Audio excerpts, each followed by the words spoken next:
Assalamualaikum warahmatullahi wabarakatuh. Gimana kabarnya anak-anak? Semoga sehat selalu ya. Kita awali pertemuan kita ini dengan bacaan basmalah ya. Bismillahirrahmanirrahim.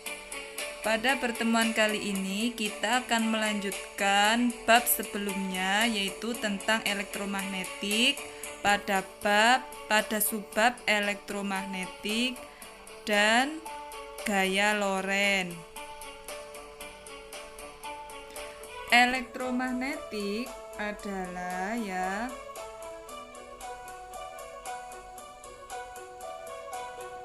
elektromagnet adalah magnet yang terjadi karena aliran listrik pada kumparan berinti besi. Ada beberapa contoh peralatan yang memanfaatkan elektromagnet ya. Jadi elektromagnet ini seperti ketika membuat magnet pada cara dialiri arus listrik. Coba kalian tebak ini alat apa? Kalau yang ini dan ini.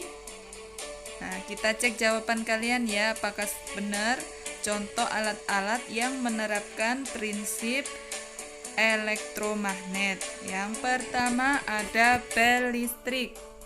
Kalian lihat di sini ada elektromagnet besi yang dililiti kumparan, kemudian dihubungkan ke baterai.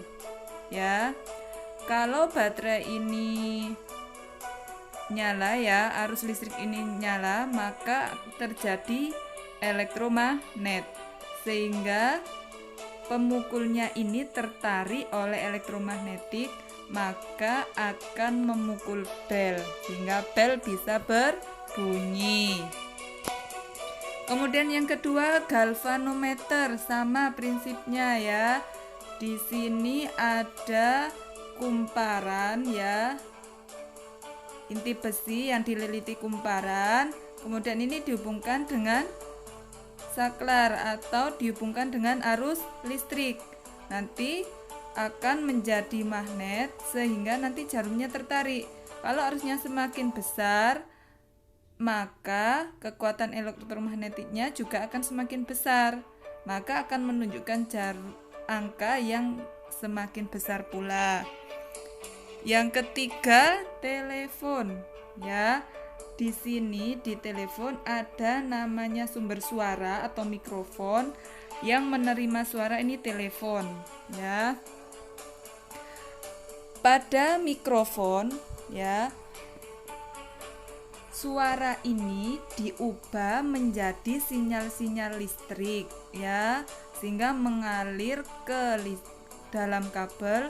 Kemudian pada telepon ini sinyal-sinyal listrik mengalir atau diubah menjadi bunyi. Sinyal-sinyal listrik yang berubah-ubah yang mengalir pada kumparan ini akan menyebabkan teras besinya ini menjadi elektromagnet ya. Nah, kekuatan elektromagnet yang berubah-ubah ini menyebabkan diafragma bergetar sehingga mempengaruhi getaran udara di depannya. Maka suara bisa terdengar ya. Yang keempat ada relay ya. Relay ini biasanya digunakan pada arus kecil untuk menyalakan mesin-mesin yang berarus besar seperti pada dinamo dan starter mobil. Kamu lihat ini ada saklar, bisa dari baterai. Kalau saklar ini dinyalakan, maka akan menjadi magnet. Sehingga kontaknya ini ya, besi lunak ini akan menarik kontaknya ini sehingga kontaknya bersentuhan, maka beban yang besar ini bisa menyala ya. Nih, jadi alat-alat yang menerapkan elektromagnetik tadi ada apa aja? ada bel listrik, kemudian ada telepon, galvanometer, dan relay. Elektromagnetik ini banyak sekali digunakan di alat-alat listrik ya. Kenapa? Karena elektromagnetik ini mempunyai beberapa kelebihan ya. Di antaranya sifat kemagnetan dapat diperbesar dengan cara memperbanyak jumlah lilitan, memperbesar arus listrik, serta menambahkan inti besi lunak di dalam kumparan. Jadi sifat kemagnetannya dapat diperbesar dengan mudah ya. Dengan cara apa? Ada 3 caranya. Nih, memperbanyak jumlah lilitan, memperbesar arus listrik, menambahkan inti besi lunak di dalam kumparan. Maka sifat kemagnetannya akan semakin besar. Yang kedua, sifat kemagnetannya dapat dihilangkan dengan cara memutus arus listrik dan dapat ditimbulkan kembali dengan cara menyambung arus listrik. Jadi mudah untuk dihilangkan dan ditimbulkan kembali ya. Yang ketiga, kutub-kutub magnetnya dapat ditukar dengan cara mengubah arah arus listrik. Jadi sangat efektif sekali ya elektromagnetik ini. Diingat kelebihannya ada 3. Sifat kemagnetannya dapat diperbesar, sifat magnetnya dapat dihilangkan atau ditimbulkan kembali, kutub-kutub magnetnya dapat ditukar. Ya, diingat-ingat ada contoh alat yang menerapkan elektromagnetik dan juga ada kelebihannya ya. Kemudian selanjutnya tentang gaya Lorentz.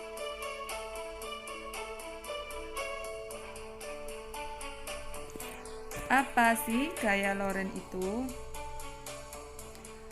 Gaya Lorentz itu timbul jika kawat penghantar yang dialiri arus ditaruh atau berada di dalam medan magnet. Maka kawat yang berarus tadi bisa bergerak ya. Coba kita lihat videonya ini sebentar. Nah, ini di warna merah, garis warna merah ini merupakan medan magnet ya, dari utara ke selatan. Kemudian yang garis biru ini itu merupakan kawat yang dialiri arus. Itu arusnya mengalir yang warna kuning. Lah, karena ini kawat berarus ditaruh di dalam medan magnet, maka kawatnya ini terangkat. Terangkat kemana ini gambarnya? Terangkat ke atas. Nah, gerakannya ini tidak sembarang, ada aturannya ya, nanti kita bahas.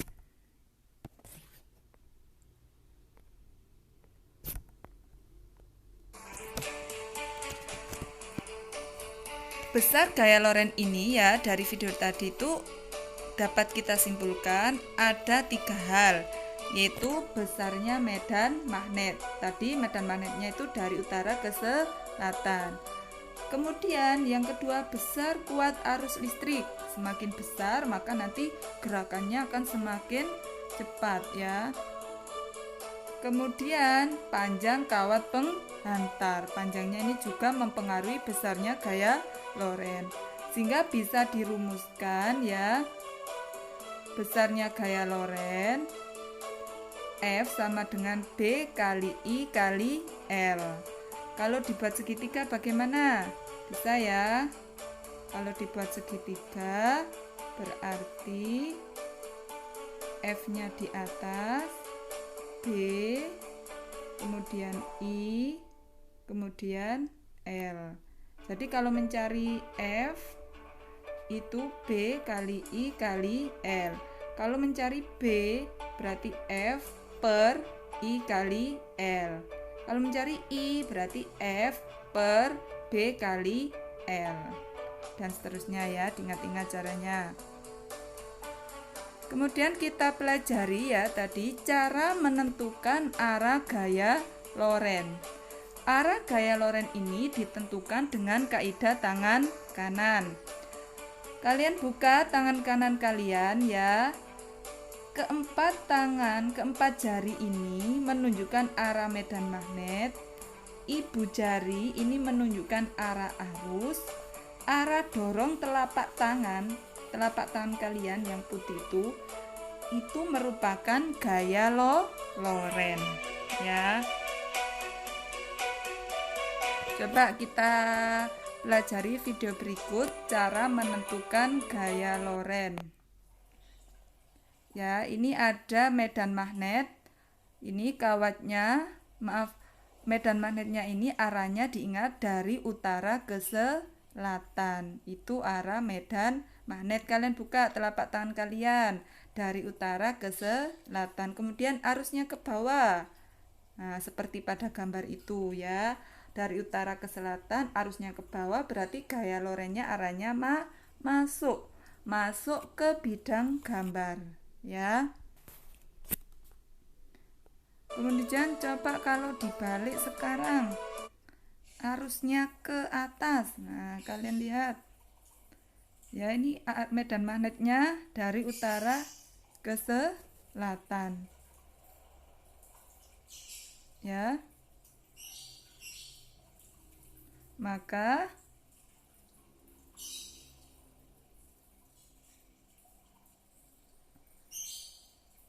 kita ulangi dari awal ya.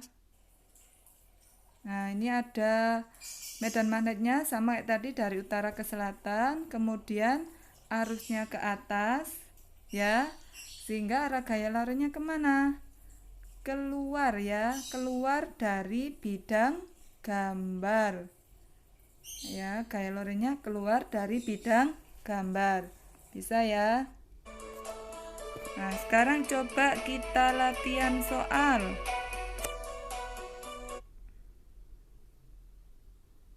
Nah, yang A, ini ibu jarinya kemana ini? Masuk ya. Sebentar, kita sepakati dulu ya. Kalau silang, tanda silang itu berarti masuk ya. Kalau tanda titik itu berarti keluar dari bidang gambar. Kita lihat ya latihan soalnya itu I-nya masuk, yang nomor A, I-nya kan masuk, berarti ibu jarinya masuk ke bidang gambar. Medan magnetnya arahnya ke kanan, maka gaya Lorennya arahnya ke bawah. Kemudian pada yang gambar B sama I-nya masuk ya.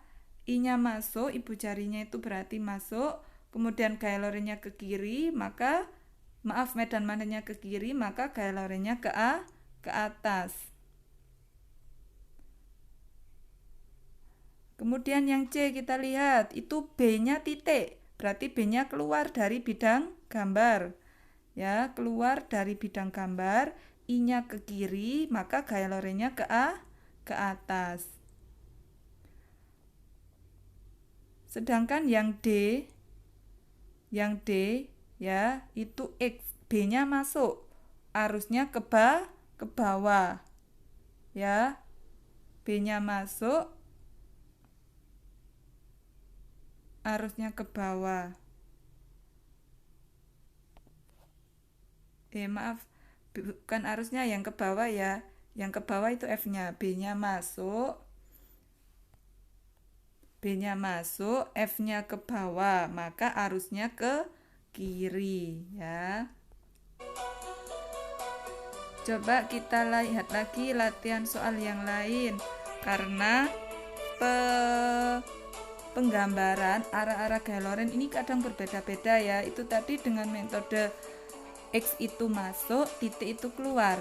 Ada juga yang menggambarkan dengan 3 sumbu, yaitu X, Y, dan Z. Seperti gambar ini ya. Ada X, sumbu X, ada sumbu Y, ada sumbu Z. Sumbu Z ini yang berarti masuk atau keluar. Kalau sumbu Z yang atas, di atasnya sumbu X, ini berarti masuk. Kalau sumbu Z yang bawah, ini berarti keluar ya. Coba kita lihat videonya berikut. Ya, yang A dilihat, B-nya ke bawah. Berarti keempat jarinya ini arahnya ke bawah. Arusnya kemana? Nah, arusnya ke kanan. Maka arah gaya Lorennya masuk, berarti ke arah sumbu Z yang atas. Itu berarti artinya masuk. Kemudian yang B dilihat. Yang B itu B-nya ke kanan, I-nya masuk. Berarti gaya lorennya ke atas.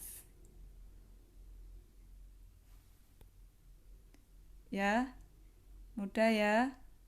Kita lanjutkan sekarang yang C.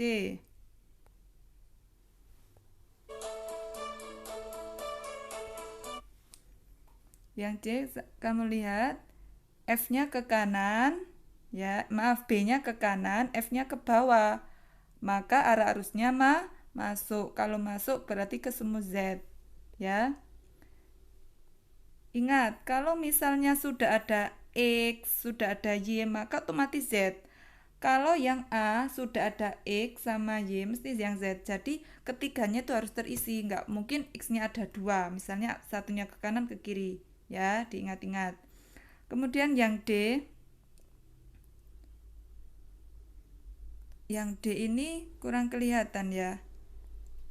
Nah, gini, yang D ini arah B-nya, kita ulangi lagi. B-nya masuk, ya, B-nya masuk, F-nya itu ke kiri, arusnya ke atas. Jadi yang ditanya bukan hanya gaya loren ya, tapi bisa juga arusnya atau medan magnetnya. Bisa ya? Sekarang coba kalau pada soal cerita ya, tadi tidak ada gambarnya. Kalian tebak ya, ini arahnya kemana? Yang nomor 1, medan magnet arahnya ke kanan. Berarti kalian arahkan telap keempat jari kalian ke kanan. Ya, arusnya masuk, arusnya masuk berarti menembus bidang gambarnya ya. Kemana arah gaya lorennya? Nah, kita gambar coba ya. Ini F-nya, medan magnetnya ke kanan, berarti ini B-nya. Ya, arusnya masuk. Kalau masuk berarti tandanya silang. Berarti ini I-nya. I-nya masuk. Ya, B-nya ini kadang arah panahnya enggak satu, lebih dari satu. Pokoknya ke kanan semua ya. Ya. Kemudian I-nya masuk, berarti tanda silang. Kemana arah gaya lorennya? B-nya ke kanan, I-nya masuk, berarti gaya lorennya arahnya ke bawah. Berarti ini arahnya F. Ya. Jadi walaupun tidak ada gambar, kalian harus bisa menyelesaikannya ya. Kalau yang nomor 2, kuat arus mengarah ke kanan, gaya lorennya ke bawah. Kemana arah medan magnetnya? Nah, gaya kuat arus ke kanan. Nah, ibu jari kamu arahkan ke kanan ya. Gaya lorennya ke bawah, berarti telapak tangannya ke bawah.